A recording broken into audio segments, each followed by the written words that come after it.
आज मैं आप सबके लिए लेके आई हूँ आंवले का मुरब्बा, जिसे बनाना बहुत आसान है, बहुत टेस्टी बनती है ये। और सबसे अच्छी चीज़ तो ये है कि हमारे हेल्थ के लिए आंवला कितना फ़ायदेमंद है, इसके गुण को तो आपको गिनाने की ज़रूरत नहीं, आप सभी को पता है। और आंवले का जो होता है कि विटामिन सी और आयरन की भरपूर मात्रा इसमें पाई जाती है। ये हमारे हेल्थ के लिए बहुत ही फ़ायदेमंद चीज़ है और इसे हमें खाना भी बहुत ज़रूरी होता है। अगर इसे हम इस सीज़न में बना के रख लेते हैं और गर्मियों में इसकी तासीर इतनी अच्छी होती है कि अगर एक भी हम खाते हैं डेली, तो समझ लीजिए कि हमारे शरीर को ये इतना तरोताज़ा और ठंडक रखती है कि बहुत ही फ्रेश फील होता है। तो चलिए इस रेसिपी को बनाना शुरू करते हैं। और यहाँ पर बता दूँ आपको कि आंवले का मुरब्बा बनाना एक तरह से कई लोगों को लगता है कि बहुत मुश्किल काम है, और वो मुश्किल काम दूसरा, उसमें कुछ भी नहीं होता। जो इसे हमें और जो है फॉक की हेल्प से या फिर नाइफ़ की हेल्प से जो इसे हमें टोचना होता है ना, इसे छेद करने होते हैं सीधा सोख करने के लिए, यही इसका सबसे बड़ा मुश्किल लगता है। लेकिन बिल्कुल भी ये अब मुश्किल नहीं लगेगा, क्योंकि ये प्रॉब्लम मुझे भी होती है। और मुझे तो हाथों में पता है कि ये इसे टोचते टोचते ना, इसे छेद करते करते मेरे हाथों में पता नहीं क्या प्रॉब्लम, आप लोगों को भी अगर होती होगी तो आप कमेंट करके बताइएगा। हाथ पूरे ब्लैक हो जाते हैं और वो 1-2 दिन तक जो है क्लीन नहीं होते हैं, कुछ भी कर लेती हूँ। तो मैंने इसका आसान तरीका निकाले है, अगर आपको अच्छा लगेगा तो प्लीज़ आप लोग भी इसको ज़रूर ट्राई कीजिएगा इस तरीके से। आज मैं आंवले का मुरब्बा कुकर में बना रही हूँ, बनने में भी जल्दी होगा और सेम टू सेम जैसे हम पूरा प्रोसेस करते हैं ना, उससे कहीं ज़्यादा जल्दी बनेगा और टेस्टी भी बनेगा और हमारे हाथों को भी सेफ रखेगा। तो चलिए शुरू करते हैं। यहाँ पे मैंने ले लिया है 1 किलो आंवला, जिसे अच्छी तरह से धो के और इसके पानी को जो है निकाल लिया है और कपड़ों से पोंछ लिया है। पूरा अच्छी तरह से ड्राई हो चुका है।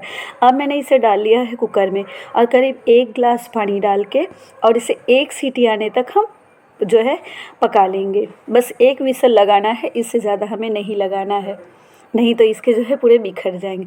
और यहाँ मैं सिर्फ एक चीज़ों से नहीं बना रही हूँ, ना तो मैं सिर्फ चीनी का इस्तेमाल कर रही हूँ, ना ही गुड़ का। अगर आप चाहें तो दोनों में से जैसे मैं यूज़ कर रही हूँ हाफ़ हाफ़ कर सकते हैं, नहीं तो आप खाली चीनी का भी बना सकते हैं, खाली गुड़ का भी। लेकिन इसका मेज़रमेंट ये है कि अगर 1 किलो आपने आंवला लिया है तो 1 किलो चीनी लीजिए। तो मैं यहाँ पे आधा किलो चीनी और आधा किलो गुड़ का इस्तेमाल कर रही हूँ। तो ये देखिए, यहाँ पे मैंने गुड़ ले लिया है और अच्छी तरह से इसे नाइफ़ की हेल्प से पूरा मैंने इस तरह से जो है बारीक बारीक कर लिया है, ताकि ये अब चलिए ये काम तो हमारा यहाँ ख़त्म होता है।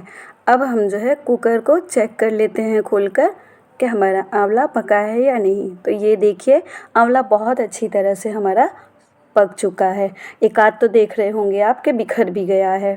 तो मैं नाइफ़ से चेक कर रही हूँ, ये देखिए सारे बहुत सॉफ्ट हो चुके हैं।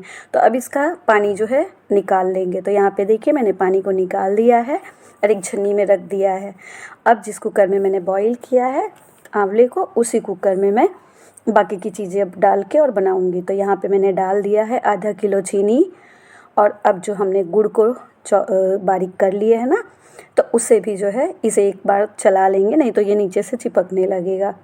तो आँच को एकदम धीमी रखिएगा, आँच को बिल्कुल भी, जब तक ये दोनों चीज़ें अच्छी तरह से मेल्ट नहीं हो जाएंगी, आपको बिल्कुल भी आँच को बढ़ाना नहीं है। अब यहाँ पे हम गुड़ भी डाल देंगे साथ में।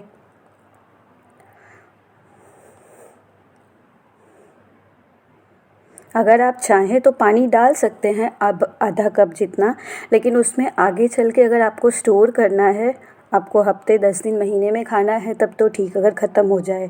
लेकिन अगर स्टोर करना है तो इसमें प्रॉब्लम आ सकती है। कुछ समय के बाद ना इसमें वाइट कलर की जो फफड़ियाँ होती हैं ना, वो पड़ सकती हैं, जो फफूंदी लगते हैं ना, वो आ सकते हैं। और बारिश के सीज़न में भी प्रॉब्लम हो सकती है, इसके ख़राब होने के चांस हो जाते हैं। तो वो रिस्क नहीं लेना है हमें। अगर स्टोर करने के लिए बनाना है तो आप धीमी आंच पे पिघलाएंगे ना, तो करीब 5 से 7 मिनट लगेंगे और ये धीरे धीरे आपस में बहुत अच्छे से मेल्ट हो जाएंगे। तो अब यहाँ पे देखिए ये पिघल चुका है दोनों बहुत अच्छे से। अब इसी स्टेज पे मैं डाल दूँगी इसमें बॉईल हुए हमारे आंवले। तो अच्छा, यहाँ पे लोग, बहुत से लोग होते हैं कि इन्हें फ़ैन के नीचे सुखा लेते हैं या फिर धूप में भी सुखा लेते हैं, लेकिन मैंने खाली इसका पानी निकाला है पानी अच्छी तरह से निकल के ये समझ लीजिए तो थोड़ा ये नॉर्मल टेम्परेचर पे भी हो गया है, ठंडा सा हो गया है। तो इसकी ज़रूरत नहीं है, क्योंकि मैं बता दूं कि हमारे वहाँ मैंने ये रेसिपी सीखी है मेरी सासू माँ से, और वो बहुत ज़्यादा से ज़्यादा क्वांटिटी में बनाती थी पूरे साल के लिए, और उन्होंने भी सीखा था हलवाई से।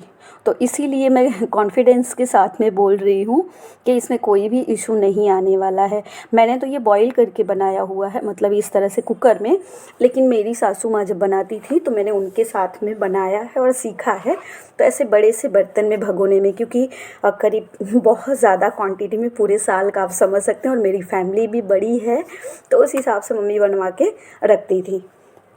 तो ये बिल्कुल 1 साल तक क्या हमारा अगर बच भी जाता था ना तो ख़राब नहीं होता था। नेक्स्ट ईयर आता था, हम दूसरा बनाते थे और पुराना वाला भी थोड़ा बहुत स्टॉक में रहता था, तो जैसा का तैसा होता था। इसलिए ये आप बिल्कुल चिंता मत करिएगा कि ये ख़राब होगा। और हम जो है गुड़ वाला नहीं बनाते थे, ये तो मैंने डायबिटीज़ का ध्यान में रखते हुए रखा है कि अगर कोई ऐसे पेशेंट हैं तो कभी कभार वो भी खा सकते हैं। तो हम तो चीनी का ही बनाते थे। तो देखिए यहाँ पे अब इसमें पूरी तरह से मैंने आंवला डाल दिया है। आंवला बहुत अच्छे से डूब गया है इसके अंदर, और ये करीब मैं 20 मिनट के बाद आपको दिखा रही हूँ। और आंवला डालने के बाद भी गैस की आंच को आपको बिल्कुल भी बढ़ाना नहीं है, एकदम धीमी आंच पे लास्ट पे आपको रख के और छोड़ देना है। बीच बीच में से एक आध बार आपको चेक करना। आप देखेंगे ना तो धीरे धीरे धीरे धीरे वो पक के और पूरा रस जो है ना आंवले के अंदर एब्जॉर्ब हो जाएगा बहुत अच्छी तरीके से। भले हमने इसे गोदा नहीं है, लेकिन ये बिना गोदे ही बहुत अच्छे से सोक कर लेगा सीढ़े को। तो ये देखिए हमारा आंवला का मुरब्बा बनके तैयार हो गया है। मैंने जो है पकने के बाद एकदम धीमी आंच पे कलर देखा आपने चेंज हो गया, वहाँ पे मैंने बंद कर दिया। और ये देखिए आपका आंवला का मुरब्बा बनके तैयार है, मैं आपको दिखा रही हूँ। और करीब 35 से 40 मिनट लगेंगे मैं धीमी आंच पे। अगर आप तेज़ आंच पे पकाएंगे तो वक्त तो कम लगेगा, लेकिन सीढ़ा फटाफट जल जाएगा। लेकिन वो एब्जॉर्ब कर पाएगा कि नहीं मैं वो नहीं बोल सकती, क्योंकि हम इसी तरह से बनाते थे। तो जो चीज़ मैंने बनाई है और हमने उसे स्टोर भी किया है, खाया भी है, तो वो हर तरह से बहुत अच्छा है। स्टोर में लंबे समय तक है, खाने में एकदम मीठा और टेस्टी है, और बनने में आसान है। तो ये लीजिए आपके साथ में मैंने अपना अनुभव शेयर किया है। अब आप इसे ट्राई कीजिए और अपना अनुभव मेरे साथ में शेयर कीजिए, मुझे अच्छा लगेगा। अगर आज की वीडियो आपको पसंद आई हो तो प्लीज़ चैनल को सब्सक्राइब, लाइक, शेयर कीजिए। रेसिपी अच्छी लगी हो तो ज़्यादा से ज़्यादा फ्रेंड्स और फैमिली में शेयर करें। मिलूँगी फिर एक मज़ेदार रेसिपी के साथ में। तब तक के लिए take care, bye bye and happy new year in advance.